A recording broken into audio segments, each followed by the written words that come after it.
about psychometry, and psychometry is basically our energetic field that interferes with things that are around us. When I go and I sit in my favorite chair every single day, if you go to someone else's house and you sit in their chair, you can almost get this feeling of them when you sit there. It's not really the butt print.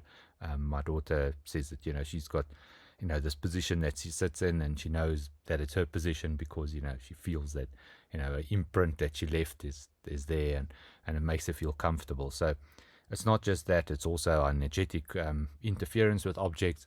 So if I wear something every day, a lot of people wear wedding rings, or a certain necklace or something to that effect, a watch.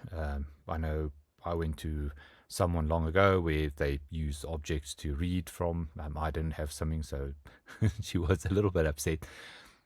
But also, there's a lady at the spiritual church that does this. She gets a whole bowl of rings and things, and she would like then pick a ring out that she connects with, and then she would like do a reading from that ring and then show it so people understand who she's reading for.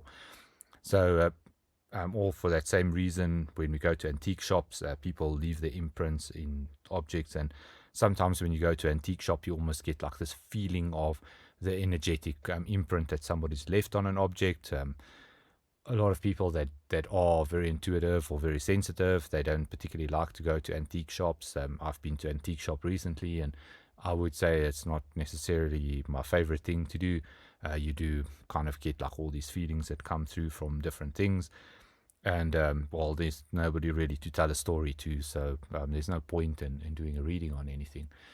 So if you get something from someone, just make sure that this is something that they really attach to, that they do have in their space quite often, and for that reason, it would then have a strong energetic imprint for them, and this would be really easy then to read. So this would be your first choice. So if somebody has a ring they wear all the time, or something they're really attached to, if they've got a bracelet or whatever, some people wear those copper bracelets, that stains your arm, I think.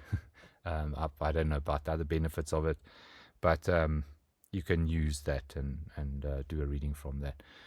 So the first thing you want to do is get the object and then place it in your hand. So you want to connect to it. So you basically put that object in your energetic field, and then because it's a disturbance in your energetic field, it's the same as if somebody stands really close to you in the shop. You can then feel that person's presence, or you can kind of feel something about them. I often, if I stand close to people, I can kind of pick up certain things about them, so you'd know, okay, well, this or that is going on with them right now. So this would be a disturbance in your energetic field. So what you do is you really focus on that point in your body, that part where the ring is in. So you want to really get a feel for what the ring is doing.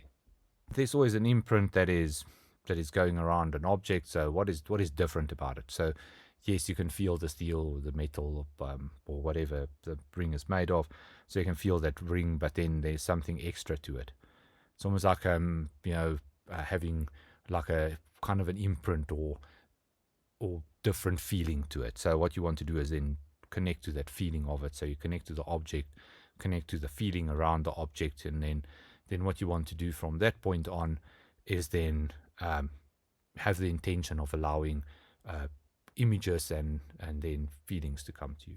When we start to get these things coming to us, then the whole point of it is like a reading screen. You can then have this, you can have the intention that it comes up on a reading screen, or that it comes up for you. Honestly, when I connect to people, I've been walking, and I would just think of a person, which would then mean that I would make a connection with them, and then but mainly when I go for a walk, I connect with spirits rather, because they've passed on, and they're not so intense about you connecting to them. They really are okay in their space, and they're not so finicky as physical people. Physical people have like a lot of issues. So I'm not going into that. Anyway, so when I connect to someone like that, then what I do is you kind of get these impressions that come to you. So you get like a feeling from it. You can get like a feeling in your body that wasn't yours. Remember, we we distinguish from, we basically look for something that's different. So whatever we've been feeling before this, now we feel something different. Okay, maybe I didn't have a pain in my left hip. Now I have a pain in my left hip. Or, okay, I kind of feel my wrist is stiff and it wasn't stiff before. Maybe the ring's very heavy. I don't know, just kidding. But we then basically pay attention to everything that's different from our normal thought patterns, from the normal things that we kind of imagine or see. So this is really what we do. Get that impressions that come through while we have this feeling associated to this feeling of this ring, focusing on this object that we have in our hand. So we really connect to this object, to whatever we get around it, and we pay attention to what's different now from what we were feeling before.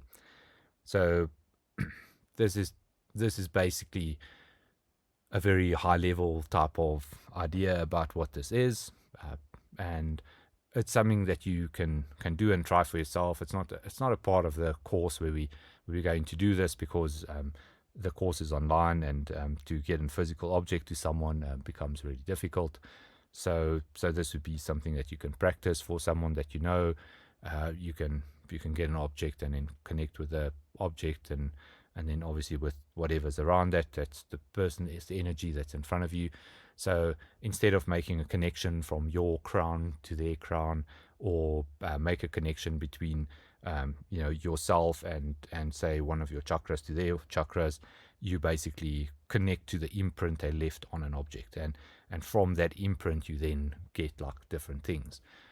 Also, I wouldn't put it past it, but if this ring was like a family ring where there was a lot of generations that passed the ring on, it would be nice to know. So if you have someone that is wearing something that's got a generational type of descendancy, that it would be good to know this as well. So that if you get something that doesn't fit, like, you can ask that question. Did, like a lot of people, before you have an attachment to this, do they have some imprint on this? Okay. Or did you get it at a second-hand shop, for instance? If somebody got it from a second-hand shop or pawn shop, is worse. Please, like, don't ever buy anything from a pawn shop if you can help it. I try not to pawn shops. I have a friend who worked for a pawn shop, and it's a terrible environment. I wouldn't go there. But antique shops, well, they want a little bit up from there. But if somebody got it from a pawn shop or second-hand dealer, or from, bought it from someplace, just kind of understand, or just ask that question if you get things that don't match. So this would just be something extra to do.